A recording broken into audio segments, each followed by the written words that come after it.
Here's an example of how to do a problem involving at least one for independent events.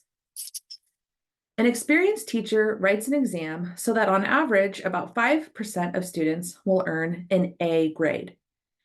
If she has 50 students in her class and their performance is independent, what is the probability that at least one student gets an A?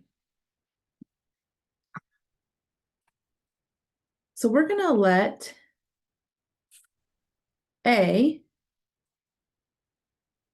be the event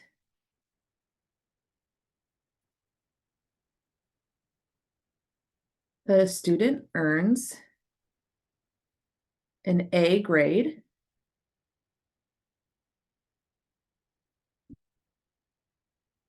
And we also need to set up a formula that's going to help us compute this probability. So for independent events, we can compute at least one the following way.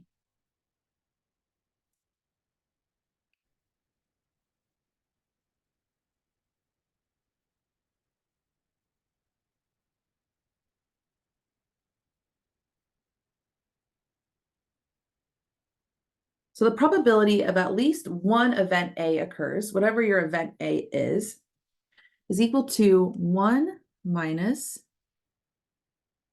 the probability of the complement of that event raised to the nth power,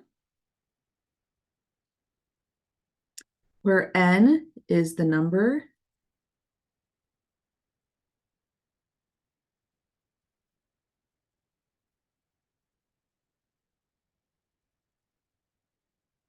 of independent events. So for us, our number of independent events is going to be the number of students.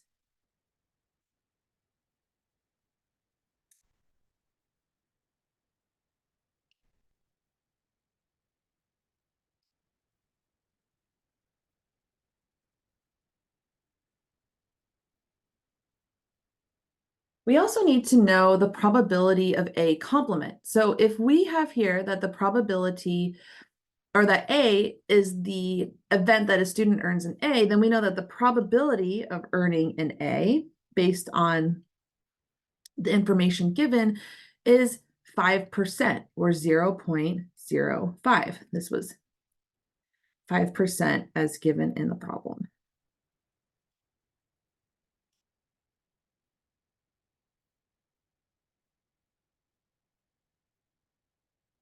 So from there, we can determine the probability of a complement is 1 minus the probability of A, or 1 minus 0.05, which is 95% or 0.95.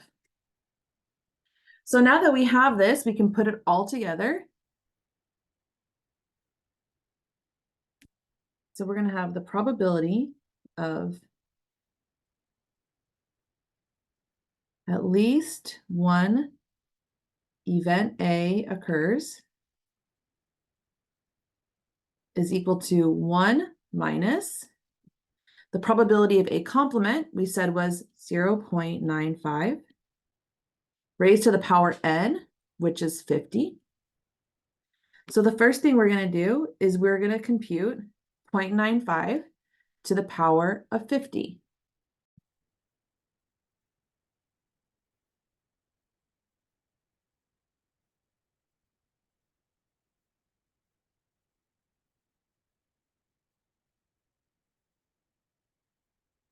Next, we'll take 1 minus 0.076945, and we're going to get 0.923055. And this problem wants our answer rounded to 3 decimal places, so we can do that as 0.923.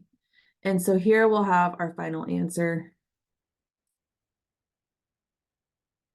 as 0.923.